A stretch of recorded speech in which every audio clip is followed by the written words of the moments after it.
You don't need a new set of notes. You don't need a new scale. You don't need a new riff or a new song or a new melody.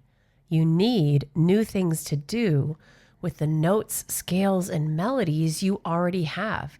Even a 3-note snippet, a simple rhythm. When you play it forward, backward, higher, lower, slower, faster, softer, louder, in different patterns, going ascending instead of descending, up the interval instead of down the interval, suddenly you have a musical vocabulary that is completely yours. That's what patterns are, and that's what patterns are for, and that's what this episode is about, patterns and beyond. Have you ever heard an improviser repeat a small musical idea, but change it up and play it in different ways? Maybe repeating it a little faster or with an additional note, or going up a scale or then down the scale.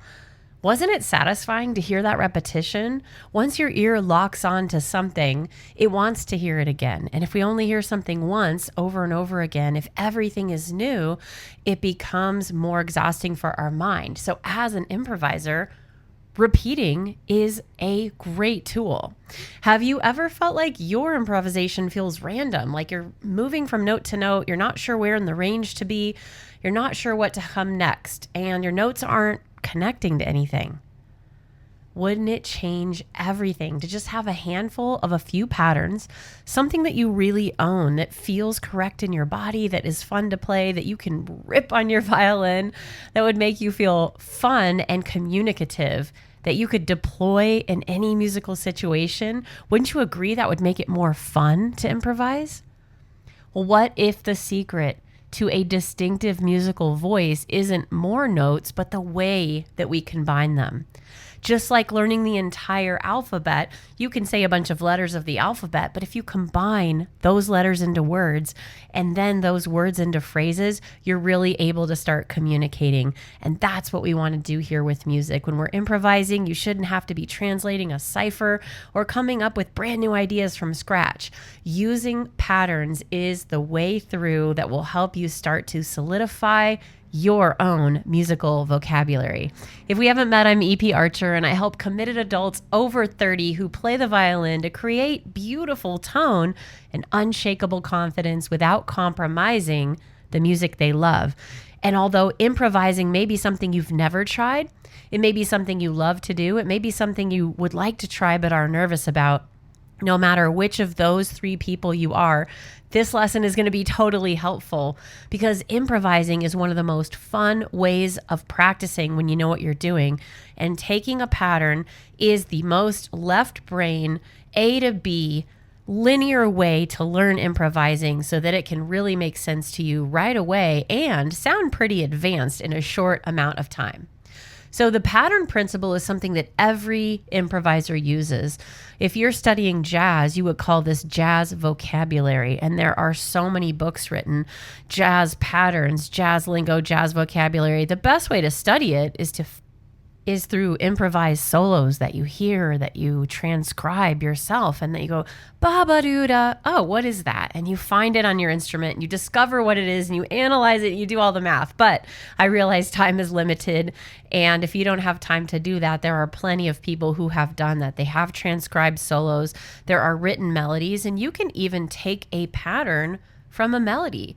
There are tons of melodies in jazz and popular music, in musicals, in classical music. Bach was a master improviser, and his patterns, especially in his unaccompanied works, are amazing. They're using arpeggios and scales, but not in a boring way, in a way that connects the note, in a way that creates voice leading. And so if you don't want to create your own ideas from scratch, you don't have to. Pick an idea that you love the way it sounds, and then create a cell with it. Create a starting point, a seed. You can now play that idea a note up, a note down. You can play that idea faster or slower. You can play that same idea with different rhythms. You can throw in an accidental that wasn't there. You can change the mode, the key. There are so many ways you can use that one tiny idea.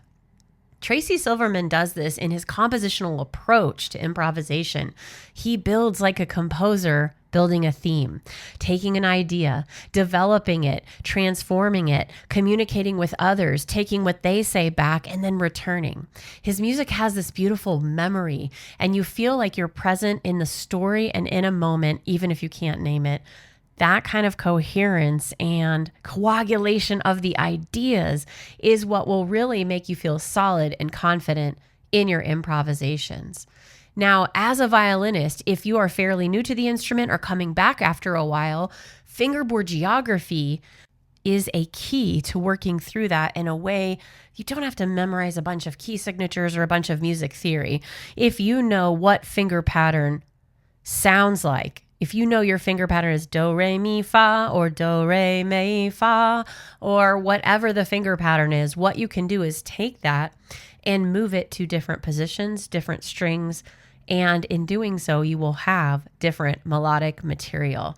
David Baker is a pioneer of that, and he made a whole bebop for violin book where he went out and wrote and transposed bebop scales and patterns using this fretted principle.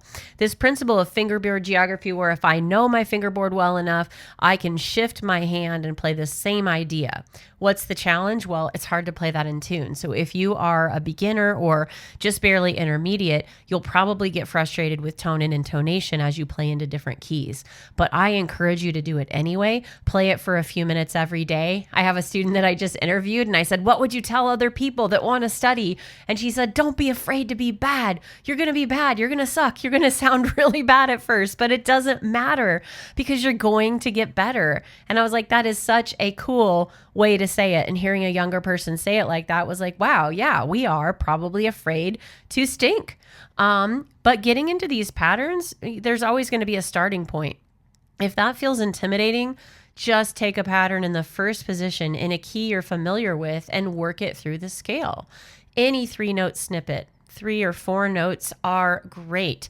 You can just take a scale in order, da da da da da da da da da da da da da, and you can work it up the scale, or you can go down, ba da da da da da da da da da. As soon as it becomes facilitated, it sounds cool. It's like when we play things slowly, ba na na. Nah, that doesn't sound cool, but we're just learning it. We're assimilating it. And your body and your brain are going to be able to transpose it and speed it up as you go. But that is going to be something that is locked in.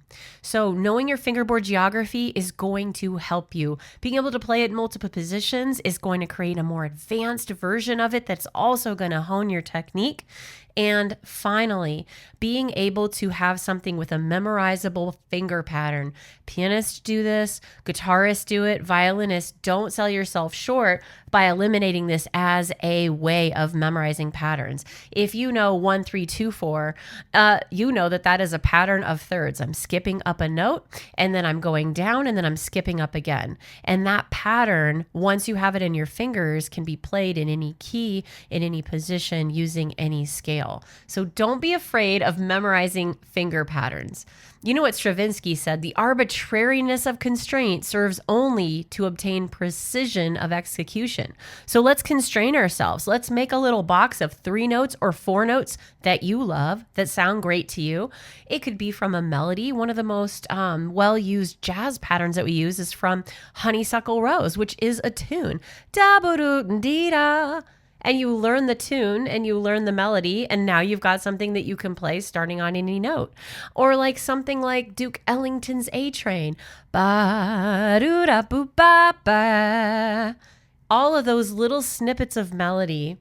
Look at me. Ba-da-doo, ba-da-doo, da-da-doo-da. You can take them and place them anywhere in your range. Your musical voice isn't just the notes that you know. It's not just scales or arpeggios. It's what you do with them. It's how you connect them to create your voice. And one small pattern, as you iterate it, vary it, develop it, and get it under your fingers so it feels really good, is the beginning of your musical identity. You can be an improviser with only a few notes. And if you grab some patterns, you will start feeling fluent really quickly. Just think of it as learning words and phrases in a new language. So here's how you apply it today in 5 minutes or less. Choose 3 or 4 consecutive notes. They could be from a major scale, a minor scale, a pentatonic, a melody that you have memorized. Play them as a simple upward pattern. Now play it downward. Now start on the second note. Now start on the third note. Now start at the last note and go backwards. Play them every iteration that you can. If your brain gets fuddled up with your fingers, just write it down and read it from what you wrote. You can write numbers for your fingers or letter names, whatever helps you. Go super slow until it feels like it is being assimilated in your fingers. That's pattern vocabulary in just 5 minutes. If you want to take it to the next level, throw on a backing track and play with just those 3 or 4 note patterns and have a blast with it. I can't wait to hear about you trying this, because your musical voice isn't about going hours and hours and days and months and years and reading through all the pattern books and all the scales and all the exercises. It's just about taking something you know how to do and making it more fun, giving it more variation, putting it in more situations. So try this exercise and come and tell us what you discovered. Say hi in the group, facebook.com/group/adult violin. I can't wait to hear what you're trying. Remember, your best music starts now with just a simple pattern, and I'll see you there.